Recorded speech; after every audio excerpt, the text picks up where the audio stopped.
ಒಬ್ಬ ಮನುಷ್ಯ ಸರಾಸರಿ ಅವನ ಜೀವನದಲ್ಲಿ 28,000 ದಿನಗಳು ಬದುಕ್ತಾನೆ ಅಂತ. 150ನೇ ವರ್ಷದ ಹುಟ್ಟುಹಬ್ಬದ ಶುಭಾಶಯಗಳು ಎಲ್ಲರೂ ನೋಡಿದೀರಾ ನೀವು? ಇಲ್ಲ ಸರ್. 30ನೇ ವರ್ಷಕ್ಕೆ 40ನೇ ವರ್ಷಕ್ಕೆ ಅಣ್ಣ ಮತ್ತೆ ಹುಟ್ಟಿ ಬಾ ಅಂತ ಬೋರ್ಡ್ ಇರುತ್ತೆ. ಅದನ್ನೇ ಹೇಳ್ತಾ ಇದೆ. ಅಂದ್ರೆ ಸಾಲ ಮಾಡಬೇಡಿ, ಹಾಸ್ಪಿಟಲ್ಗೆ ಹೋಗ್ಬಿಟ್ಟು ಸಾಲ ಮಾಡ್ಬಿಟ್ಟು ಪ್ರೀಮಿಯಂ ಕಟ್ಟಿ ಅಂತ ಹೇಳಿ.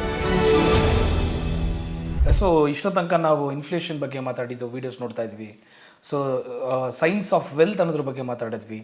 ಮುಂಚೆ ರಿಟೈರ್ಮೆಂಟ್ ಪ್ಲಾನ್ ಬಗ್ಗೆ ತಿಳ್ಕೊಂಡಿದ್ದಾಯ್ತು ಸರ್. ಈಗ ಮೇನ್ ಪಾಯಿಂಟಿಗೆ ಬಂದ್ಬೇಡ, ರಿಸ್ಕ್ ಪ್ಲಾನ್. ಸರ್ ಇನ್ನೂ ಚೆನ್ನಾಗಿ ಎಕ್ಸ್ಪ್ಲೈನ್ ಮಾಡ್ತಾರೆ ಸರ್. ರಿಸ್ಕ್ ಪ್ಲಾನ್ ಸಿಂಪಲಾಗಿ ಅರ್ಥ ಮಾಡಿಸಿ ಸರ್. ನೀವು ಯಾಕಂದರೆ ಸಿಂಪಲಾಗಿ ಅರ್ಥ ಮಾಡಿ ಚೆನ್ನಾಗಿ ಅರ್ಥ ಮಾಡಿಸ್ತೀರಿ ಅದನ್ನು. ಎಸ್. ಸೊ ಇದೊಂದು ತುಂಬ ಫೇಮಸ್ ಇರುವಂಥ ವರ್ಡ್ ಇದೆ, ತ್ರಿಬಲ್ ಡಿ ಕಾನ್ಸೆಪ್ಟ್ ಅಂತ.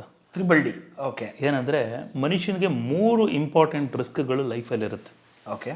ಮೊದಲನೇ ಡಿ ಬಂದು ಡಿಸೀಸ್, ಓಕೆ. ಎರಡನೇ ಡಿ ಬಂದು ಡಿಸೆಬಿಲಿಟಿ, ಓಕೆ. ಮೂರನೇ ಡಿ ಬಂದು ಡೆತ್. ಇದನ್ನ ತ್ರಿಬಲ್ ಡಿ ಅಂತೇಳಿ ಕರೀತಾರೆ, ಡಿ ಅಂತೇಳಿ. ಓಕೆ. ಅಂದರೆ ಮನುಷ್ಯನಿಗೆ ಈ 3 ರಿಸ್ಕೇನೆ. ಇನ್ ಕೇಸ್ ತುಂಬ ಚೆನ್ನಾಗಿರೋನು ಆಲ್ ಆಫ್ ಎ ಸಡನ್ ಅವ್ನಿಗೇನಾದ್ರು ಡಿಸೀಸ್ ಬಂತು ಅಂತ ಹೇಳಿದ್ರೆ ಅವ್ನು ಮುಂದೆ ವರ್ಕ್ ಮಾಡೋದಕ್ಕಾಗಲ್ಲ, ಪ್ರಾಬ್ಲಮ್ಸ್ ಹಾಕೊಳ್ತಾನೆ. ಎಸ್ಪೆಷಲಿ ರಿಸ್ಕ್ ಪ್ಲಾನಿಂಗಲ್ಲಿ ಏನಂದರೆ ಈ 3 ಕನ್ಸಿಡರ್ ಮಾಡಿಕೊಂಡೇ ಮನುಷ್ಯ ರಿಸ್ಕ್ ಪ್ಲಾನಿಂಗನ್ನು ಫಿನಾನ್ಷಿಯಲ್ ಆಸ್ಪೆಕ್ಟ್ಸಲ್ಲಿ ಮಾಡಲೇಬೇಕಾಗತ್ತೆ. ಓಕೆ. ಓನ್ಲಿ ರೀಸನ್ ಏನು ಗೊತ್ತಾ? ಯಾವಾಗ ನೀವು ರಿಸ್ಕ್ ಪ್ಲಾನಿಂಗ್ನ ಮಾಡದೆ ಬೇರೆ ಏನನ್ನೆಲ್ಲ ಮಾಡೋದಕ್ಕೆ ಹೋಗ್ತಿರಲ್ಲ, ಅಲ್ಲೇ ಫೇಲ್ಯೂರ್ ಸ್ಟಾರ್ಟ್ ಆಗೋದು. ತುಂಬ ಸಿಂಪಲ್ ಒಂದು ಎಕ್ಸಾಂಪಲ್ ಹೇಳ್ತೀನಿ. ನಮ್ಮ ಮೈಸೂರಲ್ಲಿ ಬಾಂಬೆ ಸರ್ಕಸ್ ಅಂತೇಳಿ ಬರುತ್ತೆ ಪ್ರತಿ ಟೈಮೂ ದಸರಾ ಟೈಮಲ್ಲಿ. ನೀವು ಸರ್ಕಸ್ಗೆಲ್ಲ ಹೋಗಿದ್ದೀರಾ ಅಂತ ಅನ್ಕೋತೀನಿ ಅಲ್ವಾ? ಸೊ ಆ ಸರ್ಕಸ್ನಲ್ಲಿ ಒಬ್ಬರಿಂದ ಒಬ್ಬರು ಹೀಗೆ ಹಿಡ್ಕೊಂಡೆಲ್ಲ ಆ ಕಡೆಯಿಂದ ಈ ಕಡೆಗೆ ಜಂಪ್ ಮಾಡ್ತಾರೆ, ಆ ಕಡೆಯಿಂದ ಈ ಕಡೆ ಅವ್ರನ್ನ ಹಿಡ್ಕೊಳ್ತಾರೆ. ಅವರು ಜಂಪ್ ಮಾಡಬೇಕಾದ್ರೂ do you think just like that the jump? ಏನು ಮಾಡ್ತಾರೆ? ಕೆಳಗಡೆ ಸೇಫು ಅಲ್ವಾ, ಕೆಳಗಡೆ ಒಂದು ನೆಟ್ ಹಾಕೊಂಡಿರ್ತಾರೆ. ಕರೆಕ್ಟ್. ಅಷ್ಟೊಂದೆಲ್ಲ ಪ್ರಾಕ್ಟೀಸ್ ಮಾಡಿದ್ರು ಕೆಳಗಡೆ ಒಂದು ಸೇಫ್ಟಿ ನೆಟ್ ಯಾವ ಥರ ಇರುತ್ತೆ, ಈ ರಿಸ್ಕ್ ಪ್ಲಾನಿಂಗು ಅಷ್ಟೇನೆ ಒಂದು ಸೇಫ್ಟಿ ನೆಟ್. ನಾನು ಲೈಫ್ನಲ್ಲಿ ಏನೋ ಅರ್ನ್ ಮಾಡ್ತಾ ಇದ್ದೀನಿ, ಏನಾದರೂ ಹೆಚ್ಚು ಕಡಿಮೆ ಆದರೆ ಈ ರಿಸ್ಕ್ ಪ್ಲಾನಿಂಗ್ ಅನ್ನುವಂಥದ್ದು ನನ್ನನ್ನು ಕಾಪಾಡಬೇಕು. ಆದರೆ ತುಂಬ ಜನ ಲೈಫಲ್ಲಿ ರಿಸ್ಕ್ ತೊಗೊಳಕ್ಕೆ ರೆಡಿ ಇರ್ತಾರೆ, ರಿಸ್ಕ್ ಪ್ಲಾನಿಂಗನ್ನು ಮಾಡೋದಕ್ಕೆ ರೆಡಿ ಇರೋದಿಲ್ಲ. That is where the problem comes. Okay sir. ಈಗ ರಿಸ್ಕ್ ಪ್ಲಾನ್ ನೀವು ಹೇಳಿದಂಗೆ ಯಾರು ತೊಗೊಳಕ್ಕೆ ರೆಡಿ ಇರಲ್ಲ. ಈಗ ತೊಗೊಳಕ್ಕೆ ನಾನು ರೆಡಿ ಇದ್ದೀನಿ ಸರ್, ಅದಕ್ಕೊಂದು ಬೇಸಿಕ್ ಕಾನ್ಸೆಪ್ಟ್ನ ಬಿಲ್ಡ್ ಮಾಡೋದು, ಅದನ್ನು ಎಕ್ಸ್ಪ್ಲೈನ್ ಮಾಡೋದಾದ್ರೆ ಹೇಳಿ ಸರ್. ಇದೊಂದು ಬ್ಯೂಟಿಫುಲ್ ಕಾನ್ಸೆಪ್ಟು. ನಾನು ಇದು ಒನ್ ಆಫ್ ದ ಬುಕ್ಕಲ್ಲಿ ನಾನು ಕಲ್ತಿದ್ದೆ. It's very beautiful. Okay. So especially ಒಂದು ನ್ಯೂಮರಾಲಜಿ ಪ್ರಕಾರ ಕೆಲವರು ನಂಬರ್ಗಳನ್ನು ನಂಬ್ತಾರೆ. ಒಬ್ರಿಗೊಂದು ಲಕ್ಕಿ ನಂಬರ್ ಅಂತ ಹೇಳಿರುತ್ತೆ. ನಿಮ್ಮ ಪ್ರಕಾರ ಅದು ಯಾವ ನಂಬರು? ನಿಮ್ಗೊಂದು ಇಷ್ಟವಾಗಿರೋ ನಂಬರ್ ಅಂದರೆ ಯಾವ ನಂಬರು? ನನಗೆ 4 ಸರ್. 4 ಅಂತ ಹೇಳ್ಬಿಟ್ಟು ಹೇಳ್ತೀರಾ. ಆದರೆ ಒಬ್ಬ ಮನುಷ್ಯನಿಗೆ ರಿಯಲ್ ಆಗಿ ಇಂಪಾರ್ಟೆಂಟ್ ನಂಬರ್ ಅಂತ ಹೇಳಿದ್ರೆ 28,000 ಅಂತ ಹೇಳ್ತಾರೆ. 28,000. ರೀಸನ್ ಏನಂದರೆ ಒಬ್ಬ ಮನುಷ್ಯ ಸರಾಸರಿ ಅವನ ಜೀವನದಲ್ಲಿ 28,000 ದಿನಗಳು ಬದುಕ್ತಾನೆ ಅಂತ. ಅಂದರೆ ಇಂಡಿಯನ್ ಆವ್ರೇಜ್ ಏಜನ್ನು ತಗೊಂಡ್ರೆ ಪ್ಲಸ್ ಆರ್ ಮೈನಸ್ ಆ ಕಡೆ ಇರ್ಬೋದು. 28,000 ದಿನ ಅಂದರೆ ಆಲ್ಮೋಸ್ಟ್ 76 ವರ್ಷ 7 ತಿಂಗಳಾಯ್ತು. ಸೊ ನೀವೆಲ್ಲಾದ್ರೂ ನೋಡಿದ್ದೀರಾ 150ನೇ ವರ್ಷದ ಹುಟ್ಟುಹಬ್ಬದ ಶುಭಾಶಯಗಳು ಎಲ್ಲರೂ ನೋಡಿದ್ದೀರಾ ನೀವು? ಇಲ್ಲ ಸರ್. 30ನೇ ವರ್ಷಕ್ಕೆ 40ನೇ ವರ್ಷಕ್ಕೆ ಅಣ್ಣ ಮತ್ತೆ ಹುಟ್ಟಿ ಬಾ ಅಂತ ಬೋರ್ಡ್ ಇರುತ್ತೆ ತುಂಬ ಕಡೆಗಳಲ್ಲಿ ಅಲ್ವಾ? Which means life is very uncertain. ಆದರೆ ತುಂಬ ಜನ ಆ ಅನ್ಸರ್ಟನಿಟಿ ಗೊತ್ತಿದ್ರೂ ಅವರ ಫ್ಯಾಮಿಲಿನ ರಿಸ್ಕ್ ಹಾಕೋದಕ್ಕೆ ರೆಡಿ ಇರ್ತಾರೆ, ರಿಸ್ಕ್ ಪ್ಲಾನಿಂಗನ್ನು ಮಾಡೋದಕ್ಕೆ ರೆಡಿ ಇರೋದಿಲ್ಲ. So that's Y very very essential ಏನಂತ ಹೇಳಿದ್ರೆ ಈ 28,000 ಅನ್ನೋದನ್ನು ಇದು ತುಂಬ ಚೆನ್ನಾಗಿ ಒಂದು ಕಾನ್ಸೆಪ್ಟ್ ಇದೆ. It's very beautiful. ಏನಂದರೆ ಇದರಲ್ಲಿ 4 ಕ್ವಾಡ್ರೆಂಟ್ಸ್ ಇರುತ್ತೆ ಮನುಷ್ಯನ ಲೈಫಲ್ಲಿ. ಫಸ್ಟ್ ಕ್ವಾಡ್ರೆಂಟ್ ಬಂದು 0 to 20, 20 ವರ್ಷಗಳಲ್ಲಿ. ಇನ್ನೊಂದು ಕ್ವಾಡ್ರೆಂಟ್ ಬಂದು 20 ವರ್ಷದಿಂದ 40 ವರ್ಷ. ಇನ್ನೊಂದು ಕ್ವಾಡ್ರೆಂಟ್ ಬಂದು 40ರಿಂದ 60 ವರ್ಷ. 60 ವರ್ಷ. ಇನ್ನೊಂದು ಕ್ವಾಡ್ರೆಂಟ್ ಬಂದು 80 ವರ್ಷ. ಅಂದರೆ ನಾವು ಇಷ್ಟರೊಳಗಡೆ ಲೈಫನ್ನು ಮುಗಿಸ್ತೀವಿ ಅನ್ನುವಂಥದ್ದು ಆವ್ರೇಜ್ಗೆ. ಅದ್ರ ಮೇಲೂ ಬದುಕೋರಿದ್ದಾರೆ, great beings and also that's okay. But still on a perception basis ನಾವು ಅಂದ್ಕೊಳ್ಳುವಂಥದ್ದು 28,000 ದಿನ ಅಥವಾ 80 ವರ್ಷದ ತನಕ ಒಬ್ಬ ಮನುಷ್ಯ ಬದುಕ್ತಾನೆ ಅಂತ ಹೇಳಿ. ಸೊ ಯಾವಾಗ ಒಬ್ಬ ಮನುಷ್ಯ 20 ವರ್ಷಗಳ ಕಾಲ ಇರ್ತಾನೆ ಅಂತ ಹೇಳಿದ್ರೆ ಅವನು ಆ ಸಮಯದಲ್ಲಿ ಎಜುಕೇಷನ್ ಮುಗಿಸ್ತಾ ಇರ್ತಾನೆ. ಮತ್ತೇನು ಬೇರೆ ಮಾಡ್ಬೋದು? ಅವನು ಜಾಬ್ ಟ್ರೈ ಮಾಡ್ತಿರ್ತಾನೆ, ಅಥವಾ ಆ ಟೈಮಲ್ಲಿ ಮನೆಯಲ್ಲೆಲ್ಲ ಟ್ರೈ ಮಾಡ್ತಿರ್ತಾನೆ ಅಲ್ವಾ? ಸೊ ತುಂಬ ಜನ ಆ ಸಮಯದಲ್ಲೇ ಮನೆಯಲ್ಲೆಲ್ಲ ಮದುವೆ ಮಾಡುವಂಥ ಸಾಧ್ಯತೆಗಳು ಇರುತ್ತೆ, ಹೆಣ್ಮಕ್ಳಾಗಿದ್ರು. ಸೊ ನೀನು ಮೇಜರ್ಗೆ ಬರ್ತಾ ಇದ್ದಾಳಪ್ಪ ಹುಡುಗಿ ಅಂತನೂ ಅಲ್ವಾ? ಸೊ ಆ ಸಮಯದಲ್ಲಿ ಮಗು ಆಗುವಂಥ ಸಿಚುವೇಶನ್ಸ್ಗಳಿರುತ್ತೆ. ಯಾವಾಗ ಅವರು 2ನೇ ಕ್ವಾಡ್ರೆಂಟ್ಗೆ ಬರ್ತಾರೆ 20 to 40, ಆ ಡ್ಯೂರೇಷನಲ್ಲಿ ಅವ್ರು ಏನು ಮಾಡ್ತಾರೆ ಅಂತ ಹೇಳಿದ್ರೆ ಇರುವಂಥ ಜಾಬನ್ನು ಚೇಂಜ್ ಮಾಡುವಂಥ ಸಿಚುವೇಶನ್ಸ್ಗಳಿರುತ್ತೆ. ಅಥವಾ ಮನೆ ಆಲ್ರೆಡಿ ಕಟ್ಟಿದ್ರು ಅಂತ ಹೇಳಿದ್ರೆ ಆ ಮನೆನ ಇನ್ನೊಂದು ಸೈಟ್ ಎಕ್ಸ್ಟ್ರಾ ತಗೊಳ್ಳುವಂಥ ಚಾಯ್ಸಲ್ಲಿ ಇರ್ತಾರೆ ಅಲ್ವಾ? ಸೊ ಎಲ್ಲನೂ ಈ ಫಸ್ಟ್ ಜಾಬು ಅಥವಾ ಫಸ್ಟ್ ಕಿಡ್ಡು ಆಲ್ಮೋಸ್ಟ್ ಈ ಡ್ಯೂರೇಷನಲ್ಲಿ ಆಗೋಗಿರುತ್ತೆ ಎಲ್ಲರಿಗೂ. ಅಂದರೆ ಮದುವೆ ಇನ್ ಕೇಸ್ 0 to 20ನಲ್ಲಿ 20 ಇಯರ್ಸ್ ಹತ್ರ ಬರ್ತಾ ಇದ್ದಾಗ ಆಗಿಲ್ಲ ಅಂತ ಹೇಳಿದ್ರೆ ಈ ಡ್ಯೂರೇಷನಲ್ಲಿ 40 ಹಾಗೆ ಆಗೋಗಿರುತ್ತೆ ಆಲ್ಮೋಸ್ಟ್ ಅಲ್ವಾ. ಇರುತ್ತೆ. ಸೊ ಇದು second part of the life ಆಗುತ್ತೆ. ಅದೇನೆ ಇನ್ ಕೇಸ್ ಜಸ್ಟ್ ನಾನು ನಿಮ್ಗೆ ಹೇಳುವಂಥದ್ದು ಈ ಕಾನ್ಸೆಪ್ಟ್ ಪ್ರಕಾರ ಪ್ರೆಸೆಂಟ್ಲಿ ನಿಮ್ಗೀಗ 30 ವರ್ಷ, ನಿಮ್ದೇ ಒಂದು ಎಕ್ಸಾಂಪಲ್ ಇದೆ ಇದರಲ್ಲಿ. ಅಂದರೆ ಈ ಸರ್ಕಲಲ್ಲಿ, ಈ ಲೈಫ್ ಸೈಕಲಲ್ಲಿ ನೀವು ಆಲ್ಮೋಸ್ಟ್ ಇಲ್ಲಿದ್ದೀರಾ ಅಂತ ಹೇಳಿದ್ರೆ ಇಲ್ಲಿಂದ ಇಲ್ಲಿವರೆಗೆ ಮುಗಿಸ್ಕೊಂಡು ಬಂದಿದ್ದೀರಾ, ಇನ್ನಿಷ್ಟು ಕ್ವಾಡ್ರೆಂಟ್ ಮಾತ್ರ ಬಾಕಿ ಉಳಿದಿರೋದು. ಓಕೆ.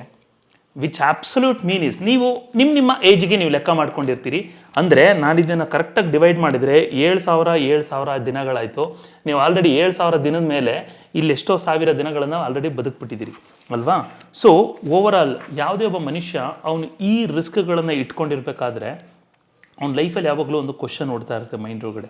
ಕ್ವಶನ್ ನಂಬರ್ 1, ನಾನು 60 ವರ್ಷ ರೀಚ್ ಆಗಿಲ್ಲ ಅಂದರೆ ಏನು ಕತೆ? ಓಕೆ. ಕ್ವಶನ್ ನಂಬರ್ 2, ಅವ್ನು ಅನ್ಕೊಳ್ತಾನೆ ನಾನು 60 ವರ್ಷದ ತನಕನೂ ವರ್ಕ್ ಮಾಡಿಲ್ಲ ಅಂದರೆ ಏನು ಕತೆ? ಓಕೆ.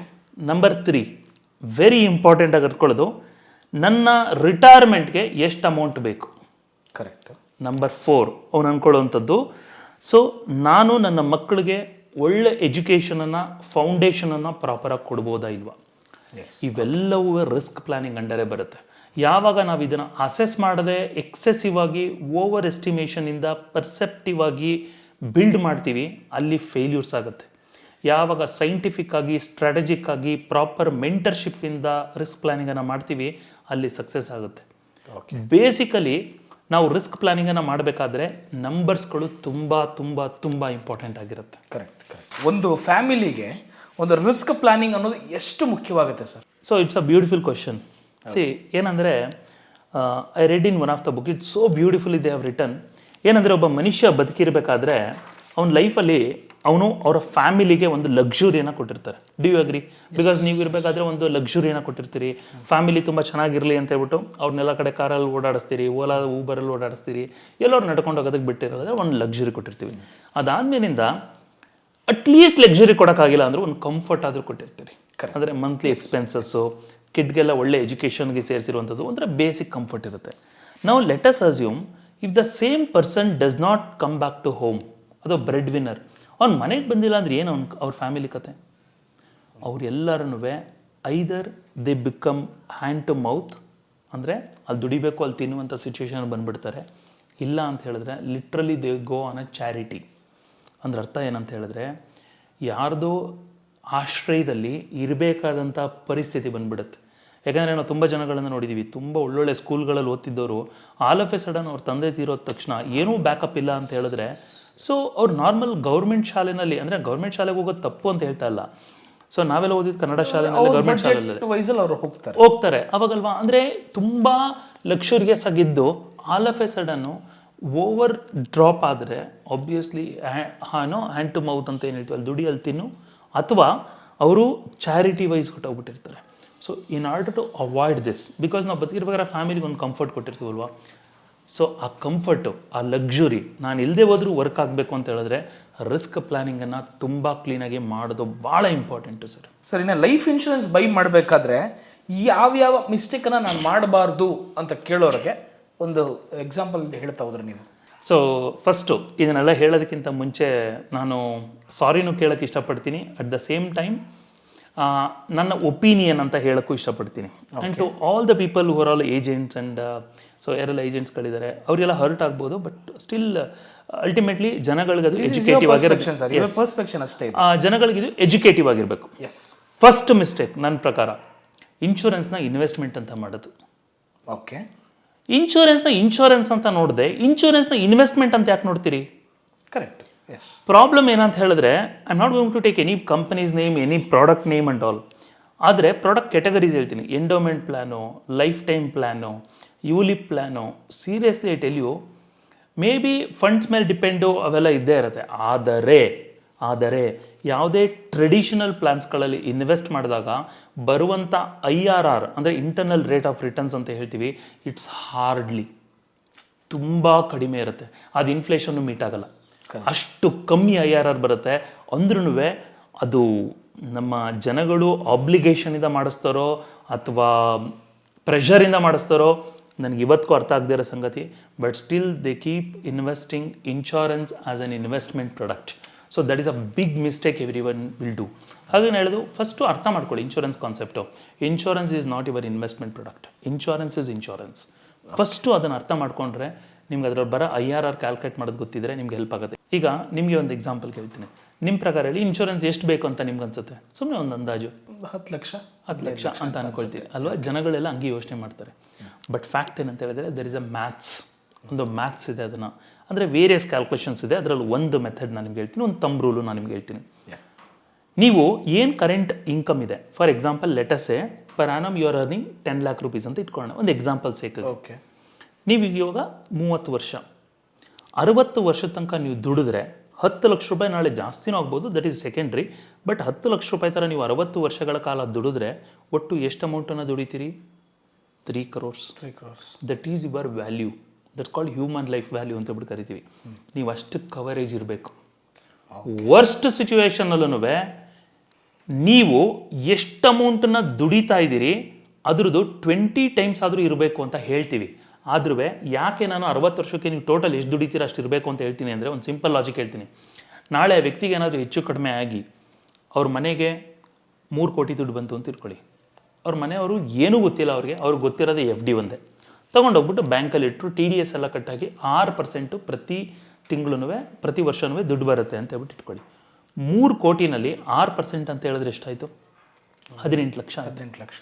ಸೊ ಆ ಅಮೌಂಟು ಪ್ರತಿ ವರ್ಷವೂ ಅವರ ಫ್ಯಾಮಿಲಿಗೆ ಬರ್ತಾ ಇರುತ್ತೆ, ವಿಚ್ ಈಸ್ ಈಕ್ವಲ್ ಆರ್ ಅದಕ್ಕಿಂತ ಇನ್ಫ್ಲೇಷನ್ ಜೊತೆ ಸ್ವಲ್ಪ ಜಾಸ್ತಿ ಆದರೂ ಮೋರ್ ಆರ್ ಲೆಸ್ ಅವ್ರ ತಿಂಗಳು ದುಡಿತಾ ಇದ್ದಿದ್ದು ಇನ್ಕಮ್ಗೆ ಮ್ಯಾಚ್ ಆಗುತ್ತೆ.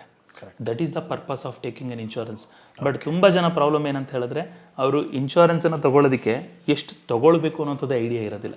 3ನೇ ಮಿಸ್ಟೇಕ್ ಏನಂತ ಹೇಳಿದ್ರೆ, ಚೀಪ್ ಪ್ರೀಮಿಯಮನ್ನು ಕಾರಣಕ್ಕೋಸ್ಕರ ತೊಗೊಳ್ಳೋದು. That's a big mistake. See, ನಾನು ಯಾವಾಗಲೂ ಹೇಳ್ತಾ ಇರ್ತೀನಿ, never be so cheap on your way to greatness ಅಂತ ದೊಡ್ಡವ್ರು ಹೇಳ್ತಾರಲ್ಲ. ಸೊ ಸೇಮ್ ವೇ, ನೀವು ಎಷ್ಟು ಚೀಪಾಗಿರೋ ಪ್ರೀಮಿಯಮು ಅಂತೇಳ್ಬಿಟ್ಟು ಬೈ ಮಾಡಿರ್ತೀರಿ, ನಿಮ್ಗೆ ಅದರ ಫಂಡಮೆಂಟಲ್ಸೇ ಗೊತ್ತಿರಲ್ಲ. ಇವತ್ತು IRD ರೂಲ್ ಏನಿದೆ ಅಂದರೆ, ಏನಾದ್ರು ರಿಚ್ ಕಡಿಮೆ ಆದರೆ ದುಡ್ಡು ಕೊಡಲೇಬೇಕು. ದರ್ ಈಸ್ ಒಂದು ಸೆಕ್ಷನ್ ಕಾಲ್ಡ್ ಸೆಕ್ಷನ್ 45 ಅಂತೇಳಿ. 3 ವರ್ಷ ಆದಮೇಲಿಂದ irrespective of any false information provided with the customer, but still the company has to pay the claim. Section 45 ಹೇಳುತ್ತೆ. ಬಟ್ ಸ್ಟಿಲ್ ನಾನು ಏನು ಹೇಳೋದು ಅಂತ ಹೇಳಿದ್ರೆ, ನೀವು ಪ್ರೀಮಿಯಮನ್ನು ಚೂಸ್ ಮಾಡಬೇಕಾದ್ರೆ ನೀವು ಫೀಚರಿಂದ ಚೂಸ್ ಮಾಡಿನ ಹೊರತು ಅದನ್ನು ಯಾವುದೇ ಕಾರಣಕ್ಕೂ ಚೀಪನ್ನ ಕಾರಣಕ್ಕೆ ಚೂಸ್ ಮಾಡಬೇಡಿ. ನೀವೊಂದು ಫ್ಯಾಮಿಲಿಗೋಸ್ಕರ ಬಿಲ್ಡ್ ಮಾಡ್ತಾ ಇದ್ದೀರಿ, ನಿಮ್ಮ ಫೈನಾನ್ಷಿಯಲ್ ರಿಸ್ಕ್ ಪ್ಲಾನಿಂಗನ್ನು ಮಾಡ್ತಾ ಇದ್ದೀರಿ ಅಂತ ಹೇಳಿದ್ರೆ, you should be always little liberal. For example, ನಾನು ಇದನ್ನು ಯಾವಾಗಲೂ ಹೇಳ್ತಾ ಇರ್ತೀನಿ. ಆ್ಯಂಡ್ ನೀವು ಇದ್ರ ಬಗ್ಗೆ ನೀವು ಡೆಲ್ಲಿಗೆ ಹೋಗಿದ್ರೆ ನೋಡಿರ್ತೀರಿ, ತಾಜ್ ಮಹಲ್ ಅಲ್ವಾ, ಅದು ವಾದ ವಿವಾದ ಬೇರೆ. ಬಟ್ ಸ್ಟಿಲ್ ಅದನ್ನು ನಾವೆಲ್ಲ ಏನು ನಂಬೋದು, ಶಾಜಹಾನ್ ಕಟ್ಟಿಸಿದ್ರು ಅಂತೇಳಿ ಅಲ್ವಾ. ಏನಾದ್ರು ಶಾಜಹಾನ್ ಏನಾದ್ರೂ ಒಂದು 10 ಜನದ ಹತ್ರ ಕೊಟೇಶನ್ ತರಿಸ್ಕೊಂಡಿದ್ದಿದ್ರೆ ಒಂದು ಮಾನ್ಯುಮೆಂಟ್ ಕಟ್ಟಕ್ಕೆ ಆಗ್ತಾ ಇರಲಿಲ್ಲ. ಕರೆಕ್ಟ್. ನಮ್ಮದು ಪ್ರಾಬ್ಲಮ್ ಏನಂತ ಹೇಳಿದ್ರೆ, we seek the quotations to do the risk plan. ತಪ್ಪು ಅಂತ ಹೇಳ್ತಾ ಇಲ್ಲ, ತಪ್ಪು ಅಂತ ಹೇಳ್ತಾ ಇಲ್ಲ, ಅದೆಲ್ಲ ಆಮೇಲೆ ಚೀಪ್ ಬೈ ಮಾಡ್ತಾರೆ ಅಂತ. ಸೊ ಈಗ ಕಾರ್ ಇನ್ಶೂರೆನ್ಸ್ ಬೈ ಮಾಡ್ತಾರೆ ಅಂತ ಇಟ್ಕೊಳ್ಳಿ, ಅದರೊಳಗಡೆ ಸಾರ್ಟ್ ಮಾಡ್ತಾರೆ ಯಾವ ಚೀಪ್ ಪ್ರೀಮಿಯಂ ಬರುತ್ತೆ. IDV ಯಾವ್ದು ಕಮ್ಮಿ ಇರುತ್ತೆ ಅಂತ ನೋಡಲ್ಲ, ಇರಬೇಕು ಅಂತ ನೋಡಲ್ಲ. ಕಾಟ್ ಇಟ್. ನನಗೆ 7,000 rupees ಬಂದ್ಬಿಟ್ರೆ ಸಾಕು ಅಂತ. ಅಬ್ಸಲ್ಯೂಟ್ಲಿ ಇದೇ ಪ್ರಾಬ್ಲಮ್ ಮಾಡೋದು ಎಲ್ಲರೂ. ಸೊ IDV ಕಡಿಮೆ ಆಗಿದೆ ಅಲ್ಲ ಅಲ್ಲಿ. ಅರೆ ನೀವು IDV ಯಾಕೆ ನೋಡ್ತಾ ಇಲ್ಲ? ಇನ್ಶೂರೆನ್ಸ್ ಡಿಕ್ಲೇರ್ಡ್ ವ್ಯಾಲ್ಯೂ ನಿಮ್ದು 5 ಲಕ್ಷ ರೂಪಾಯಿ ಕಾರು ಒಂದು 3 ಲಕ್ಷ ರೂಪಾಯಿ ಕೊಡ್ತೀನಿ ಅಂತ ಹೇಳ್ತಾ ಇದ್ದಾನೆ. ನೀವು ಅದನ್ನ ನೋಡ್ತಾ ಇಲ್ಲ, ಪ್ರೀಮಿಯಂ ಚೀಪ್ ಅನ್ನೋ ಕಾರಣಕ್ಕೆ ಹೋಗ್ತಾ ಇದ್ದೀರಾ. This is what I say, it's called missing mistake. So ನಾವು ಅದನ್ನು ನೋಡೋದೇ ಇಲ್ಲ.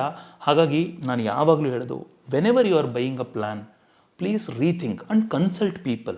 ಪ್ರೊಫೆಷ್ನಲ್ಸ್ನ ಕನ್ಸಲ್ಟ್ ಮಾಡಿ, ಸೇಲ್ಸ್ ಮಾಡೋನ ಹತ್ರ ಅಲ್ಲ. ಯಾಕಂದರೆ ಸೇಲ್ಸ್ ಮಾಡೋನು ಯಾವಾಗಲೂ ಅವ್ನಿಗೇನು ಜಾಸ್ತಿ ಇರೋದು ಅದನ್ನು ಮಾತ್ರ ಮಾಡಿರ್ತಾರೆ. ನಾವು ಹೇಳೋದು ಪ್ರೊಫೆಷ್ನಲ್ಸ್ನ ಕನ್ಸಲ್ಟ್ ಮಾಡಿ. So based on that get your risk planning done. So ಅದ್ರ ಬೇಸ್ ಮೇಲಿಂದ ನೀವು ಮಾಡಿ, ಚೀಪ್ ಅನ್ನೋ ಕಾರಣಕ್ಕೆ ಬೈ ಮಾಡಬೇಡಿ. ನಂಬರ್ 4th ಮಿಸ್ಟೇಕ್ ಏನಂತ ಹೇಳಿದ್ರೆ, ನಾನು ನಿಮ್ಗೆ ಮೊದಲೇ ಹೇಳಿದೆ, ಯಾವುದೇ ಏಜೆಂಟ್ಸ್ಗೆ ಸಾರಿ ಕೇಳ್ತೀನಿ ಅಂತ ಹೇಳ್ಬಿಟ್ಟು, ಬಿಕಾಸ್ ಅವ್ರ ಜೀವನ ಇದ್ರ ಮೇಲೆ ನಡೀತಾ ಇದ್ದರೆ ಓಕೆ, ಐ ರೆಸ್ಪೆಕ್ಟ್ ದೆಮ್. ಆದರೆ ಒಂದು ಸಮಸ್ಯೆ ಏನು ಗೊತ್ತಾ, ನಾನು ತುಂಬ ಜನ ನೋಡಿದ್ದೀನಿ, ಅವ್ರು ಏನು ಮಾಡ್ತಾರೆ, ನನ್ನ ಕ್ಲೈಂಟ್ಸ್ಗಳು ಬಂದಾಗ ಅವ್ರಿಗೆ ಬ್ಲಡ್ ಪ್ರೆಷರ್ ಇರುತ್ತೆ, ಡಯಾಬಿಟೀಸ್ ಇರುತ್ತೆ. ಇವ್ರು ಏನು ಮಾಡ್ತಾರೆ ಗೊತ್ತಾ, ಸರ್ ಇಲ್ಲ ಅಂತ ಬರೆದ್ಬಿಡಿ ಸರ್, ನಾನ್ ಮೆಡಿಕಲ್ಸ್ ಥ್ರೂನಲ್ಲಿ ಅಂಡರ್ ರೈಟಿಂಗು ಥ್ರೂ ಆಗಿಬಿಡುತ್ತೆ. So so you will just ಅದು ಥ್ರೂ ಆಗೋಗುತ್ತೆ, ಪಾಲಿಸಿ ಇಶ್ಯೂ ಆಗೋಗುತ್ತೆ, ನೀವು ಅದನ್ನು ಡಿಸ್ಕ್ಲೋಸ್ ಮಾಡಬೇಡಿ ಅಂತ ಹೇಳ್ಬಿಟ್ಟು. ಎಂಥ ದೊಡ್ಡ ಮಿಸ್ಟೇಕ್ ಗೊತ್ತಾ ಸರ್ ಅದು. ಪ್ರಾಬ್ಲಮ್ ಏನು ಗೊತ್ತಾ, ನಾಳೆ ಒಂದು ಸತ್ತಾಗ company has a rights to decline the claim. Because ನೀವೇನು ಸಬ್ಜೆಕ್ಟಿಗೆ ಸೈನ್ ಮಾಡ್ತೀರಾ ಗೊತ್ತಾ, insurance is subject matter of solicitation ಅನ್ನೋದಕ್ಕೆ ಸೈನ್ ಮಾಡ್ತೀರಾ. What does it mean? ನೀನು ಪ್ರೀಮಿಯಂ ಕಟ್ಟು ಕೊಡೋದು ಬಿಡೋದು ನನ್ನ ಇಷ್ಟ ಅಂತ ಕಂಪ್ನಿ ಹೇಳುತ್ತೆ ಅಪ್ ಟು 3 years ತನಕ.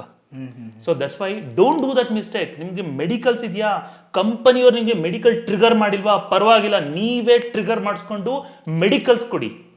ಅವಾಗ ಕಂಪ್ನಿಯವನ ಹತ್ರ ನೋಡಪ್ಪ ನೀನು ನನಗೆ ಮೆಡಿಕಲ್ಸ್ ಕಳಿಸಿದ್ದೆ, ನನಗೇನು ಇಲ್ಲ ಅಂತ ನೀನೇ ಹೇಳಿದೆ, you can't decline the claim ಅಂತ ಹೇಳ್ಬೋದು. ಆದರೆ ಫ್ಯಾಕ್ಟ್ಸ್ಗಳನ್ನು ನೀವು ಸಪ್ರೆಸ್ ಮಾಡಿದ್ದೀರ ಅನ್ನೋ ಕಾರಣಕ್ಕೋಸ್ಕರ ನಿಮ್ಮ ಕ್ಲೇಮ್ನ ರಿಜೆಕ್ಟ್ ಮಾಡೋ ರೈಟ್ಸು ಕಂಪ್ನಿ ಹತ್ರ ಇರುತ್ತೆ. That's why say don't misgive informations. ಮಿಸ್ಇನ್ಫಾರ್ಮೇಷನ್ಸ್ಗಳನ್ನು ಕೊಡಬೇಡಿ. ಡೋಂಟ್ ಮಿಸ್ಇನ್ಫಾರ್ಮೇಷನ್ಸ್ಗಳನ್ನು ಎಷ್ಟು ಕೊಡ್ತೀರಿ ಅಷ್ಟು ಡಿಕ್ಲೇನ್ ಆಗೋ ಸಾಧ್ಯತೆಗಳಿರುತ್ತೆ. This is also one of the mistake. 5ನೇದು ಇನ್ಫ್ಲೇಷನನ್ನು ಇಗ್ನೋರ್ ಮಾಡೋದು. ಎಲ್ಲೋದ್ರು ಯಾವ ಸಬ್ಜೆಕ್ಟ್ ಹೋದ್ರು ಇನ್ಫ್ಲೇಷನ್ ಅನ್ನೋದು ತುಂಬಾ ಪಾಯಿಂಟ್ ಔಟ್ ಮಾಡುತ್ತೆ. ಯಾಕೆ you have to be careful about this. Yes, ಯಾಕೆ ಅಂದರೆ ನೋ ಅಬೌಟ್ ದಿಸ್. ಎಸ್, ಈಗ ನಿಮಗೆ ನಿಮ್ಮ ಸ್ಯಾಲ್ರಿ ಪ್ರಕಾರ ನಿಮಗೆ 2 ಕೋಟಿ ಸಫಿಷಿಯೆಂಟು ಅಂತ ಇಟ್ಕೊಳ್ಳೋಣ. ಓಕೆ, ಆಯಿತಾ? ನಾಳೆ ನಿಮಗೆ ಮದುವೆ ಆಗುತ್ತೆ, ಇನ್ನೊಂದು ಜಾಬ್ಗೆ ಹೋಗ್ತೀರಿ, ಅಥವಾ ಅಲ್ಲಿ ನಿಮ್ಗೆ ಇನ್ನೊಂದೇನೋ ಎಕ್ಸ್ಟ್ರಾ ಇನ್ಕಮ್ ಜನ್ರೇಟ್ ಆಗುತ್ತೆ, ನಿಮ್ಮ ಇನ್ಕಮ್ ರೈಸ್ ಆಯಿತು, ಲೈಫ್ ಸ್ಟೈಲ್ ರೈಸ್ ಆಯಿತು. ಸೊ ನೀವು 10 ವರ್ಷ ಬಿಟ್ಟರು 2 ಕೋಟಿನಲ್ಲಿ ಇರ್ತೀರಿ. That's a mistake. You should upgrade. ನೀವೆಷ್ಟು ಲೈಫ್ ಸ್ಟೈಲಲ್ಲಿ ಇರ್ತೀರಿ, ಎಷ್ಟು ಇನ್ಕಮ್ ಇರುತ್ತೆ, ಅಷ್ಟಕ್ಕೆ ಮ್ಯಾಚ್ ಆಗೋ ಹಾಗೆ ನಿಮ್ಮ ರಿಸ್ಕ್ ಕವರೇಜ್ ಇರುವಂಥದ್ದು ತುಂಬ ಇಂಪಾರ್ಟೆಂಟ್ ಆಗುತ್ತೆ. ಬಟ್ ತುಂಬ ಜನಗಳು ಇನ್ಫ್ಲೇಷನನ್ನು ಇಗ್ನೋರ್ ಮಾಡಿಬಿಟ್ಟಿರ್ತಾರೆ. That's so nobody should do. Next mistake ಏನಂತ ಹೇಳಿದ್ರೆ, 6th ಮಿಸ್ಟೇಕು, ತುಂಬ ಪಾಲಿಸಿ ತೊಗೊಂಡಿರ್ತಾರೆ. ಸರ್, ನನ್ನ ಕ್ಲೈಂಟ್ಸ್ಗಳನ್ನ ಎದುರುಗಡೆ ಕೂತ್ಕೊಂಡಾಗ ಕೇಳೋದು, ಅವ್ರದ್ದು ಪಾಲಿಸಿ ಅವಾಗ ನೆನ್ಸ್ಕೊತಿರ್ತಾರೆ. ಒಂದು ನಿಮಿಷ, ಅವನ ಹತ್ರ ರಾಮ, ಭೀಮ, ಸೋಮ ಅವನ ಹತ್ರ ಮಾಡಿಸಿದೆ, ಇವನ ಹತ್ರ ಅವಾಗ ಕ್ಯಾಲ್ಕುಲೇಟ್ ಮಾಡ್ತಿರ್ತಾರೆ ಕೂತ್ಕೊಂಡು. ಬಟ್ ಅಲ್ಲಿವರೆಗೆ ಎಷ್ಟು ಪಾಲಿಸಿಗಳು ಮಾಡಿಸಿದೀನಿ ಅಂತ ಗೊತ್ತಿಲ್ಲ. ಕರೆಕ್ಟ್. ಸೊ ನಾ ಹೇಳೋದು, ನೀವೇನಕ್ಕೆ ಮಾಡಿಸಿದ್ರಿ? ಸರ್ ಅವ್ನು ನಮ್ಮ ಅಕ್ಕನ ಮಗ. ಇವ್ರ ಹತ್ರ ಯಾಕೆ ಮಾಡಿಸಿದ್ರಿ? ಸರ್ ನನ್ನ ಫ್ರೆಂಡ್ ಅವ್ರ ಮಗ. ಅವ್ರ ಹತ್ರ ಯಾಕೆ ಮಾಡಿಸಿದ್ರಿ? ಸಾರ್ ನನ್ನ ಪ್ರಮೋಷನ್ ಐತೆ, ಕೊಡಿ ಅಂತ ಹೇಳ್ದೆ, ಅದಕ್ಕೆ ಮಾಡಿಸ್ಬಿಟ್ಟೆ. ಅರೆ, for somebody's problem you can't be victim ಅಲ್ಲ. Correct. So the moment when you give because of the obligation, that's where you fail to do this risk planning properly. ನಿಮ್ಮ ಫೈನಾನ್ಷಿಯಲ್ ಪ್ಲಾನಿಂಗಿಗೋಸ್ಕರ ರಿಸ್ಕ್ ಪ್ಲಾನಿಂಗ್ ಮಾಡಬೇಕು ಹೊರತು ಯಾರ್ದೋ obligation ಫುಲ್ಫಿಲ್ಮೆಂಟ್ಸ್ಗಳಿಗಲ್ಲ. ಹಾಗಾಗಿ ತುಂಬ ಪಾಲಿಸಿಗಳು ಅವಶ್ಯಕತೆ ಇಲ್ಲ. ಆ್ಯಂಡ್ ತುಂಬ ಜನ ಏನು ಮಾಡ್ತಾರೆ ಗೊತ್ತಾ, ಪಾಲಿಸಿ ಫಿಲ್ ಮಾಡಬೇಕಾದ್ರೂ ದೇ ಸೇ ದಟ್ ಸರ್ ಯಾವ್ದಾದ್ರು ಇನ್ಶೂರೆನ್ಸ್ ಕವರೇಜ್ ಇದೆಯಾ ಇಲ್ವಾ ಅಂತ ಕೇಳ್ತದ್ದು ಪ್ರಪೋಸಲ್ ಫಾರ್ಮ್. ಅವಾಗ ಅವ್ರು ಏನು ಹೇಳ್ತಾರೆ, ಇಲ್ಲ ಅಂತ ಬರೀರಿ ಸರ್. ಬಟ್ ಇವತ್ತು IIB ಅಂತ ಹೇಳ್ಬಿಟ್ಟಿದೆ, ಅಂದರೆ ಇಂಡಿಯನ್ ಇನ್ಶೂರೆನ್ಸ್ ಬ್ಯೂರೋ ಅಂತೇಳಿ. ಸೊ ಹಾಗಾಗಿ ನಿಮ್ಮದು ಪ್ಯಾನ್ ಹಾಕಿದ ತಕ್ಷಣ ನಿಮ್ದು ಎಷ್ಟು ಕಂಪ್ನಿನಲ್ಲಿ ಪಾಲಿಸಿಗಳಿದೆ, ಎಷ್ಟು ರಿಜೆಕ್ಟ್ ಆಗಿದೆ ಎಲ್ಲ ಗೊತ್ತಾಗ್ಬಿಡುತ್ತೆ. ಬಟ್ ಮೊದಲು ಆ ಥರ ಫೆಸಿಲಿಟಿ ಇರಲಿಲ್ಲ. ಬಟ್ ಸ್ಟಿಲ್ ಇವತ್ತಿಗೂ ತುಂಬ ಜನ ಏನು ಹೇಳ್ತಾರೆ, ನನಗೆ ಪಾಲಿಸಿ ಎಲ್ಲೂ ಇಲ್ಲ ಅಂತ ಬರೀರಿ, ಇಲ್ಲಾಂದ್ರೆ ಅದರದೆಲ್ಲ ಡೀಟೇಲ್ಸ್ ಕೊಡಬೇಕಲ್ಲ, ಯಾಕಂದ್ರೆ ಈ ಮನುಷ್ಯನಿಗೆ ಗೊತ್ತಿಲ್ಲ ಎಲ್ಲಿದೆ ಅಂತ. ಕರೆಕ್ಟ್. ಸೊ ಅಲ್ಲಿಂದ ಪ್ರಾಬ್ಲಮ್ ಸ್ಟಾರ್ಟ್ ಆಗುತ್ತೆ. ಹಂಗಾಗಿ ನಾನು ಹೇಳೋದು, have best company policy, 1 or maximum 2. ಆದರೆ ಎಲ್ಲ ಕಂಪ್ನಿಯಿಂದ ಕ್ಲೇಮ್ ಆಗುತ್ತೆ, ಅದಾಗಲ್ಲ ಅಂತೆಲ್ಲ. ಬಟ್ ನಾನು ಹೇಳೋದು, ದ ಓವರ್ ಯು ಅಂದರೆ ನೀವು ಇದನ್ನು ಸಿಕ್ಕಾಬಟ್ಟೆ ಕಾಂಪ್ಲಿಕೇಟ್ ಮಾಡ್ಕೊಂಡಷ್ಟು ಇನ್ನೂ ಜಾಸ್ತಿ ಕಾಂಪ್ಲಿಕೇಶನ್ ಆಗ್ತಾ ಹೋಗುತ್ತೆ. ನೆಕ್ಸ್ಟ್ ಮಿಸ್ಟೇಕ್ ಏನಂತ ಹೇಳಿದ್ರೆ, EIA ಅಂತ ಹೇಳ್ಬಿಟ್ಟು ಒಂದು ಅಕೌಂಟ್ ಇದೆ, ಎಲೆಕ್ಟ್ರಾನಿಕ್ ಇನ್ಶೂರೆನ್ಸ್ ಅಕೌಂಟ್ ಅಂತಿದೆ. ಈಗೆಲ್ಲವೂ ಪೇಪರ್ ಫಾರ್ಮೆಟಲ್ಲಿದೆ ಅಲ್ವಾ. ನೀವೆಲ್ಲ ಮೊದಲು ನಿಮ್ಮದು ಯಾವುದೋ ಒಂದು ಬ್ಯಾಂಕಲ್ಲಿ ಅಕೌಂಟ್ ಇದೆ ಅಂತ ಇಟ್ಕೊಳ್ಳೋಣ, ಆಯಿತಾ? ಆ ಅಕೌಂಟ್ ಸ್ಟೇಟ್ಮೆಂಟ್ ಬೇಕು ಅಂದರೆ ಮೊದಲೇನು ಮಾಡ್ತಾ ಇದ್ದೀರಿ ನೀವು? ಬ್ಯಾಂಕ್ ಹೋಗ್ತಿದ್ರಿ, ಹೋಗಿ ಬರ್ದು ಕೊಟ್ಟು ಆಮೇಲೆ ಸ್ಟೇಟ್ಮೆಂಟ್ ತಗೋತಾ ಇದ್ರಿ, ಎಲ್ಲ ಅದಾದ್ಮೇಲಿಂದ ಪ್ರಿಂಟ್ರ್ ಬಂತು, ನೀವು ಅದಾದ್ಮೇಲೆ ಪ್ರಿಂಟರ್ ಅದ್ರ ಇಟ್ಕೋತಾ ಇದ್ರಿ. ಆದರೆ ಇವತ್ತೇನು ಮಾಡ್ತೀರಿ? ಡೌನ್ಲೋಡ್ ಮಾಡ್ಕೊಂಡು ಪಟ್ ಅಂತ ಸಿಗುತ್ತೆ, 1 ಸೆಕೆಂಡಲ್ಲಿ ಸಿಗುತ್ತೆ. ಸೊ ಸೇಮ್ ವೇ ಎಲ್ಲವೂ ಡಿಜಿಟಲ್ ಫಾರ್ಮಲ್ಲಿದೆ. ಸೊ ಎಷ್ಟೋ ಜನ ಪಾಲಿಸಿಗಳನ್ನು ಇನ್ನೂ EIAಗೆ ತಂದಿರೋದಿಲ್ಲ, ಅಂದರೆ ಎಲೆಕ್ಟ್ರಾನಿಕ್ ಇನ್ಶೂರೆನ್ಸ್ ಅಕೌಂಟಿಗೆ ತಂದಿರಲ್ಲ, ಎಲ್ಲ ಒಂದೇ ಸ್ಪೇಸಲ್ಲಿ ಇದ್ದೋಗುತ್ತೆ. So that is a big miss, so people will do. ಹಾಗಾಗಿ ನಾನು ಹೇಳೋದು, EIA ಮಾಡಿಸಿ, ನಿಮ್ಮ ಫ್ಯಾಮಿಲಿಗೆ ಆ ID ಪಾಸ್ವರ್ಡನ್ನು ಕೊಡಿ, so that people will know. ಯಾಕಂದರೆ ನೀವು ಬಾಂಡ್ ಎಲ್ಲ ಬಿಸಾಕಿರ್ತೀರಿ, ಅನ್ಆರ್ಗನೈಸ್ಡ್ ಆಗಿರ್ತೀರಿ. ಆದರೆ ಡಿಜಿಟಲ್ ಫಾರ್ಮಲ್ಲಿ ಇದ್ದಾಗ ಮೊಬೈಲ್ ನಂಬರ್ ಇರುತ್ತೆ ಅವ್ರ ಹತ್ರನೇ, OTP ಎಲ್ಲ ಅಲ್ಲಿಗೆ ಬರುತ್ತೆ, ಏನಾದ್ರು ಹೆಚ್ಚು ಕಡಿಮೆ ಆದ ಸಂದರ್ಭದಲ್ಲೂ. ಆ ಪ್ರಕಾರವಾಗಿ ರಿಸ್ಕ್ ಪ್ಲಾನಿಂಗ್ನ ಮಾಡುವಂಥದ್ದು ಇಂಪಾರ್ಟೆಂಟು. ಒನ್ ಮೋರ್ ಇನ್ನೊಂದೇನೆಂದರೆ, ಎಂಪ್ಲಾಯ್ ಕವರೇಜ್ ಇದೆಯಲ್ಲ, ನನಗೆ ನಾನು ಯಾಕೆ ಸಾರ್ ಇನ್ಶೂರೆನ್ಸ್ ತೊಗೊಳ್ಳಿ, ನಮ್ಮ ಕಂಪ್ನಿಯವ್ರು ಕೊಡ್ತಾರೆ. ಅರೆ ವೇಕಪ್ ಮ್ಯಾನ್. ಸೊ ನಿಮ್ಗೆ ಎಂಪ್ಲಾಯಿ ಕವರೇಜ್ ಇತ್ತು ಅಂತ ಹೇಳಿದ್ರೆ ನೋಟಿಸ್ ಪೀರಿಯಡಲ್ಲಿ ತುಂಬ ಕಂಪ್ನಿಗಳು ಕೊಡಲ್ಲ. ಅಟ್ ದ ಸೇಮ್ ಟೈಮ್ ಹೆಂಗೆ ಹೇಳ್ತೀರಿ ನಂಗೆ ನೋಟಿಸ್ ಪೀರಿಯಡಲ್ಲಿ ಏನೂ ಆಗಲ್ಲ ಅಂತ? ಆಲ್ಸೋ ಅಬ್ಬಬ್ಬ ಅಂದರೆ ಎಷ್ಟು ಕೊಟ್ಟಿರ್ತೀರಿ? 7.5 ಲಕ್ಷ, 10 ಲಕ್ಷ ಕೊಟ್ಟಿರ್ತಾರ life insurance coverage. I'm talking about 20 lakh ಕೊಟ್ಟಿರ್ತಾರ. ಬಟ್ ನೀವು ಬೇಕಾಗಿರೋದು ಕೋಟಿ ಗಟ್ಟಲೆ, ಬಟ್ ನೀವು ತೊಗೊಂಡಿರುವಂಥದ್ದು ಸಣ್ಣ ಅಮೌಂಟ್ ಆಗಿ. At the same time health insurance ಅಷ್ಟೇ ತುಂಬ ಜನ ನೆಗ್ಲೆಕ್ಟ್ ಮಾಡಿಬಿಟ್ಟಿರ್ತಾರೆ. ಹೆಲ್ತ್ ಇನ್ಶೂರೆನ್ಸ್ ಪ್ರೈವೇಟಾಗಿ ತೊಗೊಳ್ಳಿ ಅಂತ ನಾನು ಯಾವಾಗಲೂ ಹೇಳ್ತಾ ಇರ್ತೀನಿ. ಮೊನ್ನೆನೂ ಅದನ್ನೇ ಹೇಳ್ತಾ ಇದ್ದೆ. ಅಂದರೆ ಸಾಲ ಮಾಡಬೇಡಿ, ಹಾಸ್ಪಿಟಲ್ಗೆ ಹೋಗ್ಬಿಟ್ಟು ಸಾಲ ಮಾಡಿಬಿಟ್ಟು ಪ್ರೀಮಿಯಂ ಕಟ್ಟಿ ಅಂತ ಹೇಳ್ಬಿಟ್ಟು. ಯಾಕಂದರೆ ನಿಮಗೆ ಮೊನ್ನೆ ಒಂದು ಎಕ್ಸಾಂಪಲ್ ಹೇಳಿದೆ, ಸಾಲ ಮಾಡಬೇಕಾದಾಗ ಆ ಸಂದರ್ಭಗಳನ್ನು ಭಾಳ ಮಿಸ್ಯೂಸ್ ಮಾಡ್ಕೊಂಡ್ಬಿಡ್ತಾರೆ. ತಿಂಗಳು 5% 4% ಕೇಳ್ಬಿಡ್ತಾರೆ ಬಡ್ಡಿನ, ಪಾಪ ಎಲ್ಲಿಂದ ತರಬೇಕು ಅವರು. So that's why it's very very essential. ಆ ಥರ ಸಂದರ್ಭಕ್ಕೆ ಸಿಗಾಕೊಳ್ಳೋ ಬದಲು ರೈಟ್ ಪ್ಲ್ಯಾನಿಂಗನ್ನು ಮಾಡುವಂಥದ್ದು ತುಂಬ ಇಂಪಾರ್ಟೆಂಟ್ ಆಗಿರುತ್ತೆ. There is one more mistake people will do. ಒಂದು ಆ್ಯಡ್ ಆನ್ಸ್ ಅಂತ ಇರುತ್ತೆ, ಅದನ್ನು ರೈಡರ್ಸ್ ಅಂತೇಳಿ ಕರೀತಾರೆ. Correct, yes. ನೀವು ಅದನ್ನು ಕೇಳಿರ್ತೀರ ಅಲ್ವಾ? ಅಂದರೆ accidental death benefit, waiver of premium ಅಂತ ಬಟ್ ಎಲ್ಲ ರೈಡರ್ಸ್ ಇರುತ್ತೆ. ಸಣ್ಣ ಸಣ್ಣದೆಲ್ಲ, ತುಂಬ ಜಾಸ್ತಿ ಏನಿರಲ್ಲ ಪ್ರೀಮಿಯಮು, 500 ರೂಪಾಯಿ 1000 ರೂಪಾಯಿ ಎಲ್ಲ ಇರುತ್ತೆ. ಯಾಕೆ ಏಜೆಂಟ್ಸ್ಗಳೆಲ್ಲ ಅದನ್ನು ಆ್ಯಡ್ ಮಾಡಲ್ಲ ಗೊತ್ತಾ? ಪ್ರಾಬ್ಲಮ್ ಏನಂದರೆ ಅವ್ರಿಗೆ ಅದನ್ನು ಆ್ಯಡ್ ಮಾಡಿದ್ರೆ ಏನಾದರೂ ಕೂಡ ಅಂಥ ಕಮಿಷನ್ ಬರಲ್ಲ. That's why they don't add. ಆಯಿತಾ? ಸೊ ಯಾಕೆ ಅವರು ಸೇವಿಂಗ್ಸ್ ಪ್ರಾಡಕ್ಟ್ಗಳನ್ನೇ ಪ್ರಮೋಟ್ ಮಾಡ್ತಾರೆ ಅಂದರೆ ಅದರಲ್ಲಿ ಅವ್ರಿಗೆ ಕಮಿಷನ್ ಜಾಸ್ತಿ ಇರುತ್ತೆ. That's why they promote. Term ಪ್ಲಾನ್ಸಲ್ಲಿ ಆಲ್ಮೋಸ್ಟ್ ಕಮ್ಮಿ ಇರುತ್ತೆ. ಈಗ ಪ್ರೀಮಿಯಮ್ಮು ಬರೋದು ಕಡಿಮೆ. ಈಗ ಫಾರ್ ಎಕ್ಸಾಂಪಲ್ ನಿಮ್ಮ ಏಜ್ಗೆ ನಾನು ಕ್ಯಾಲ್ಕುಲೇಟ್ ಮಾಡಿಸಿದ್ರು ಹಾರ್ಡ್ಲಿ ಬರುತ್ತೆ ಪ್ರೀಮಿಯಮ್ಮು. ಹಂಗಾಗಿ ಅವ್ರು ಏನಾದ್ರು ಏಜೆಂಟ್ ಆಗಿರೋ ನಿಮ್ಮ ಹತ್ರ ಯಾಕೆ ಬರೀ 2000 ರೂಪಾಯಿ 3000 ರೂಪಾಯಿಗೆ ಅವ್ನು ಅಷ್ಟೊಂದು ತಲೆ ಚಿಚ್ಕೋಬೇಕು? If you propose 1 lakh rupee, at least if he gets 30% 40%, that's beneficial for him ಅಲ್ವಾ? So most of the people will think like that. ನಾನು ಯಾವಾಗಲೂ ಹೇಳೋಂಥದ್ದು, ನೀವೇನಾದರೂ ಮಾಡಿ ಎಥಿಕ್ಸ್ ಇಟ್ಕೊಂಡು ಮಾಡಿ. That's that always helps you. So ಹಾಗಾಗಿ ನಾನು ಹೇಳೋದು, ನಿಮ್ಮ ರೈಡರ್ಸ್ಗಳಂತೇನಿದೆ ಅದನ್ನು ಇಗ್ನೋರ್ ಮಾಡಬೇಡಿ, ತಗೊಳ್ಳಿ. ಸೊ ನಾನು one of the most beautiful statement ever I say, ನಾನು ಯಾವಾಗಲೂ ಹೇಳೋಂಥದ್ದು, ಇಫ್ ಯು ಕ್ಲೇಮ್, ನೀವು ಕ್ಲೇಮ್ ಮಾಡಿದರೆ you are thankful to company. ಯಾವ ಒಂದು ಹೆಲ್ತ್ ಇನ್ಶೂರೆನ್ಸ್ ತೊಗೊಂಡಿರ್ತೀರಿ, ಕ್ಲೇಮ್ ಮಾಡಿದ್ರೆ you are thankful to company. If you don't claim you are grateful to god.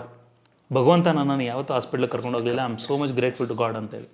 So that's why it's very very essential to have a risk planning. ಇನ್ನೂ ಒಂದು mistake ಏನು ಮಾಡ್ತಾರೆ ಅಂದರೆ, 40 ವರ್ಷ ಆಗಿದ್ರೂ ರಿಸ್ಕ್ ಪ್ಲಾನಿಂಗ್ ಮಾಡೇ ಇರಲ್ಲ ಸರ್. 1 ಕೋಟಿನೂ ಇರಲ್ಲ ಅವ್ರ ಹತ್ರ. ಹೆಲ್ತ್ ಇನ್ಶೂರೆನ್ಸ್ ಆಗಲಿ ಅಥವಾ ಲೈಫ್ ಇನ್ಶೂರೆನ್ಸ್ ಆಗಲಿ ಇರೋದೇ ಇಲ್ಲ. 40 ವರ್ಷ ಆಗಿದ್ರೂ ನೀವೆಷ್ಟು ಪ್ಲ್ಯಾನಿಂಗ್ನ ಡಿಲೇ ಮಾಡ್ತೀರಿ ಅಷ್ಟು ಪ್ರೀಮಿಯಮ್ನ ಜಾಸ್ತಿ ಪೇ ಮಾಡ್ತೀರಿ.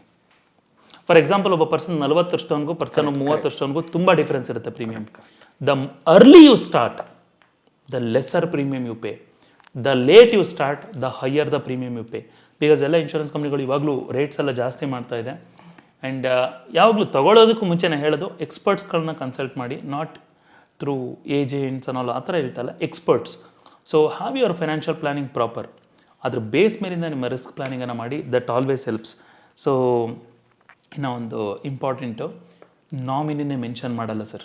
Correct sir, absolutely. ಆಮೇಲೆ ಮಾಡೋಣ ಬಿಡಿ ಅಂತ. ಅರೆ ಯಾರು ಕೊಡಬೇಕಪ್ಪ? ಇನ್ ಕೇಸ್ ನೀವು ಮಾಡ್ತಾ ಇರೋ ಉದ್ದೇಶನೇ ಅದು, ಏನಾದ್ರು ಹೆಚ್ಚು ಕಡಿಮೆ ಇದೆ, ನನ್ನ ಮಕ್ಕಳಿಗೋ ಹೆಂಡತಿಗೋ ಬರ್ಬೇಕಂತ ಮಾಡ್ತಾ ಇರೋ ಉದ್ದೇಶನೇ ಅದು. ಬಟ್ ಅದನ್ನೇ ಮಿಸ್ ಮಾಡಿಬಿಟ್ರೆ ಹೇಗೆ?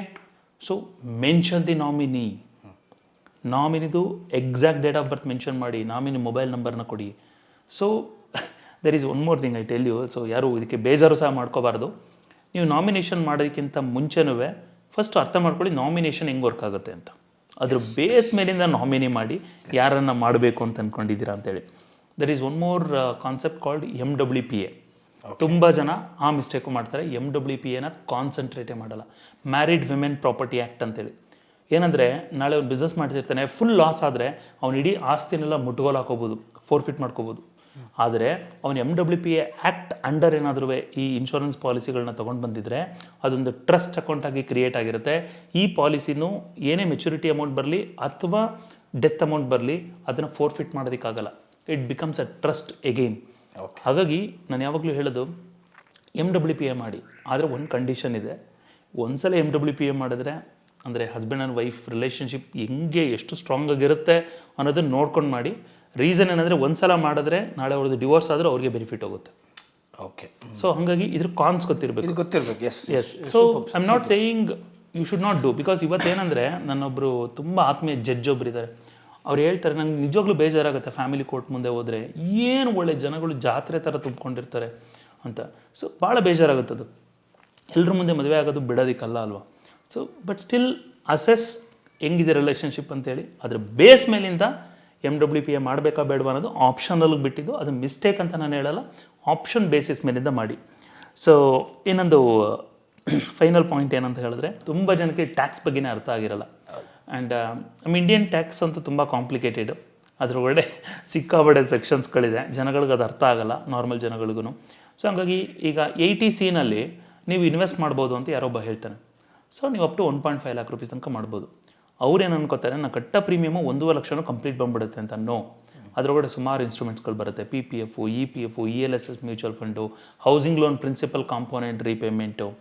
ಸೊ ಈ ಇನ್ಸ್ಟ್ರೂಮೆಂಟ್ಸ್ಗಳ ಥರನೇ ಈ ಲೈಫ್ ಇನ್ಶೂರೆನ್ಸ್ ಪ್ರೀಮಿಯಮ್ ಅನ್ನೋಂಥದ್ದು ಒಂದು ಇನ್ಸ್ಟ್ರೂಮೆಂಟ್. ಅವೆಲ್ಲವೂ ಸೇರಿ 1.5 lakhs ಮಾತ್ರ ಅವ್ನು ಸೇವ್ ಮಾಡೋಕ್ಕಾಗೋದು. ಅದರೊಳಗಡೆನೂ ಅವನು ಓಲ್ಡ್ ರೆಜಿಮಲ್ಲಿದ್ದರೆ, ನ್ಯೂ ರೆಜಿಮಲ್ಲಿದ್ದರೆ ಅದು ಆಗೋದಿಲ್ಲ. ಓಕೆ. ಸೊ ಯಾವಾಗಲೂ ಟ್ಯಾಕ್ಸೇಷನ್ ಹೆಂಗೆ ವರ್ಕ್ ಆಗುತ್ತೆ ಅಂತ ಅರ್ಥ ಮಾಡ್ಕೊಳ್ಳಿ. ನಾನು ಅದಕ್ಕೆ ಹೇಳೋದು, ಎಕ್ಸ್ಪರ್ಟ್ಸ್ ಮುಂದೆ ಕೂತ್ಕೊಳ್ಳಿ, ಫಸ್ಟು ಅವ್ರ ಮುಖಾಂತರ ಅರ್ಥ ಮಾಡ್ಕೊಳ್ಳಿ ಎಷ್ಟು ಕವರೇಜ್ ಬೇಕು, ಹೇಗಿದೆ ಅನ್ನುವಂಥದ್ದು. ಆ ಪ್ರಕಾರನೇ ನೀವು ಪ್ಲ್ಯಾನಿಂಗನ್ನು ಮಾಡುವಂಥದ್ದು ತುಂಬ ಇಂಪಾರ್ಟೆಂಟು. ಇದಿಷ್ಟು ಮಿಸ್ಟೇಕ್ಸ್ಗಳನ್ನು ನೀವು ಕರೆಕ್ಟಾಗಿ ನೆನಪಲ್ಲಿ ಇಟ್ಕೊಂಡ್ರೆ ಪ್ರಾಪರ್ ಫೈನಾನ್ಷಿಯಲ್ ಪ್ಲಾನಿಂಗು, ರಿಸ್ಕ್ ಪ್ಲಾನಿಂಗನ್ನು ಮಾಡ್ತೀವಿ. Sir thank you so much, ನೀವು ಇಷ್ಟೊಂದೆಲ್ಲ ಇನ್ಫಾರ್ಮೇಷನ್ ಕೊಟ್ಟಿದ್ದಕ್ಕೆ. ವೀಕ್ಷಕರೇ, ಇದಿಷ್ಟೇ ಅಲ್ಲ, ವೆಲ್ತ್ ಬಗ್ಗೆ ತುಂಬ ಚೆನ್ನಾಗಿ ಎಕ್ಸ್ಪ್ಲೈನ್ ಮಾಡಿದ್ರು ಸರ್. ಸೈನ್ಸ್ ಆಫ್ ವೆಲ್ತು, ಒಂದು inflation, portfolio management, retirement plan, ಈಗ ರಿಸ್ಕ್ ಪ್ಲ್ಯಾನ್. ಸರ್ ಇವೆಲ್ಲವನ್ನೂ ಕೂಡ ನಾವು ತುಂಬ ಚೆನ್ನಾಗಿ ಅರ್ಥ ಮಾಡ್ಕೊಂಡ್ವಿ. ನಾವು ನಿಮ್ಮ ಜೊತೆ ಟೈಮ್ ಸ್ಪೆಂಡ್ ಮಾಡೋದು. ಥ್ಯಾಂಕ್ ಯು ಸೋ ಮಚ್, ನೀವು ನಮಗೆ ಸಿಕ್ಕಿದ್ದಕ್ಕೆ ಮೊದಲನೇದಾಗಿ. ಸೊ ಸರ್, ಈಗ ಫೈನಲ್ ಆಗಿ ಏನಾದರೂ ಹೇಳೋದಾದರೆ ನಮ್ಮ ವೀಕ್ಷಕರಿಗೆ ಏನಾದರೂ ಮ್ಯಾಜಿಕಲ್ ಟಿಪ್ಸ್ ಅಂತ ಕರೀಬೋದಾ, ಏನೋ ಗೊತ್ತಿಲ್ಲ, ನೀವು ಹೇಳಬೇಕು ಅದನ್ನು. ಎಸ್. ಸೊ ನಾನು ಯಾವಾಗಲೂ ಇದೊಂದು ನನ್ನ ಫೇವ್ರೇಟ್ ಮಾತು, the faster you identify what to do, how to do, the faster you get the results ಅಂತ. ನೀವೆಷ್ಟು ಫಾಸ್ಟಾಗಿ ಬದುಕಲಿ, ನಾನು ಏನು ಮಾಡಬೇಕು, ಹೇಗೆ ಮಾಡಬೇಕು ಅಂತ ಐಡೆಂಟಿಫೈ ಮಾಡ್ತೀರಿ, ಅಷ್ಟು ಫಾಸ್ಟಾಗಿ ಗೆಲ್ತೀರಿ. ನೀವು ಏನು ಮಾಡಬೇಕು, ಹೇಗೆ ಮಾಡಬೇಕು ಅನ್ನೋದನ್ನೇ ನೀವು 40 ವರ್ಷ ಆಮೇಲೆ ಯೋಚನೆ ಮಾಡ್ತೀರಾ ಅಂದರೆ ಲೈಫ್ ಅಷ್ಟು ಮುಂದೆ ಹೊರಟೋಗಿರುತ್ತೆ. That's why the early you find out, the early you get the benefit of it. So always consult with the right mentors. ಅದ್ರ ಬೇಸ್ ಮೇಲಿಂದ ನಿಮ್ಮ ಲೈಫನ್ನು, ರಿಸ್ಕ್ ಪ್ಲ್ಯಾನಿಂಗನ್ನು, ಫಿನಾನ್ಷಿಯಲ್ ಪ್ಲ್ಯಾನಿಂಗನ್ನು ಮಾಡಿ. That always I recommend people. And don't do it on your own. Because ಯಾಕಂದರೆ ನೀವು ಯಾವುದೋ ಒಬ್ಬ ಕನ್ಸಲ್ಟೆಂಟ್ ಹತ್ರ ಹೋದರೆ ಅಥವಾ ಎಕ್ಸ್ಪರ್ಟ್ಸ್ಗಳ ಹತ್ರ ಹೋದರೆ maybe you spend in some thousands or lakhs. ಆದರೆ ಅವ್ರ 20 ವರ್ಷದ ಎಕ್ಸ್ಪೀರಿಯನ್ಸ್ನ ಅವ್ರು 20 ನಿಮಿಷದಲ್ಲಿ ನಿಮ್ಗೆ ಹೇಳ್ತಾರೆ. Correct. That's what you need to spend money. ಈಗ ನೀವು ಅಷ್ಟೇ ನಿಮ್ಮ ಇಷ್ಟು ಎಕ್ಸ್ಪೀರಿಯನ್ಸ್ನ ನಮಗೆ ಒಂದೊಂದು ಎಪಿಸೋಡಾಗಿ ಹೇಳ್ಕೊಟ್ಟಿದ್ದೀರಿ. And thank you so much for coming. Thank you so much. Thanks a lot ನನ್ನ ಎಲ್ಲ ಕನ್ನಡ ಜನತೆಗೂ. ಬಿಕಾಸ್ ನಾನು ಸ್ಟಾರ್ಟಿಂಗು ಇದನ್ನೇ ಹೇಳಿದೆ, ನಾನು ಕನ್ನಡದಲ್ಲಿ ಮಾತಾಡಿದಾಗ ಆಗೋಷ್ಟು ಖುಷಿ, ಸಂತೋಷ ನನಗೆ. ನಾನು ಇಂಗ್ಲೀಷಲ್ಲಿ ತುಂಬ ಕ್ಲಾಸಸ್ಗಳಾಗ್ತಾ ಇರ್ತಿದ್ದೆ, ಯಾವಾಗಲೂ ಆಗೋದಿಲ್ಲ. But still I am so much thankful to all the people. ಎಲ್ಲರಿಗೂ thank you and thank you so much for you too. So ನೋಡಿದ್ರಲ್ಲ ವೀಕ್ಷಕರೇ, ಯಾವ ರೀತಿ ಪ್ಲಾನ್ಸ್ ಇರುತ್ತೆ, ಏನೇನೆಲ್ಲ ಸ್ಟೆಪ್ಸ್ ತಗೋಬೇಕಾಗುತ್ತೆ, ರಿಟೈರ್ಮೆಂಟ್ ಪ್ಲಾನಲ್ಲಿ ಏನೇನೆಲ್ಲ ಪ್ಲಾನ್ ಕರೆಕ್ಟಾಗಿ ಆಗಿರಬೇಕಾಗತ್ತೆ, ರಿಸ್ಕ್ ಪ್ಲಾನಲ್ಲಿ ಏನೇನೆಲ್ಲ ಇನ್ಫಾರ್ಮೇಷನ್ ಬೇಕಾಗುತ್ತೆ, ನಿಮ್ಮ ವೆಲ್ತು, ಮೈಂಡ್ ಸೆಟ್ಟು, ಮನಿ ಮ್ಯಾನಿಫೆಸ್ಟೋ ಬಗ್ಗೆ ನಿಮ್ಗೆ ಎಷ್ಟು ನಾಲೆಡ್ಜ್ ಇದೆ ಅನ್ನೋದಕ್ಕೆ ಸರ್ ಕೂಡ ತುಂಬಾ ಈಸಿಯಾಗಿ ಎಕ್ಸ್ಪ್ಲೈನ್ ಮಾಡಿ, ಅಂದರೆ ಸಿಂಪಲ್ ಟಿಪ್ಸಾಗಿ ನಮಗೆ ಹೇಳ್ಕೊಟ್ಟಿದ್ದಾರೆ. So and thank you so much once again sir. So ಇದೇ ಥರ ನೋಡ್ತಾ ಇರಿ, ಇನ್ನೊಂದಷ್ಟು ವಿಷಯಗಳು, ಇನ್ನೊಂದಷ್ಟು ಇನ್ಫಾರ್ಮೇಷನ್ಗಳನ್ನ ಆದಷ್ಟು ಹೆಕ್ಕಿ ತರ್ತೀನಿ ನಿಮ್ಮ ಮುಂದೆ. So this is Chandan signing off. Bye-bye. Boss Wala. Be the boss.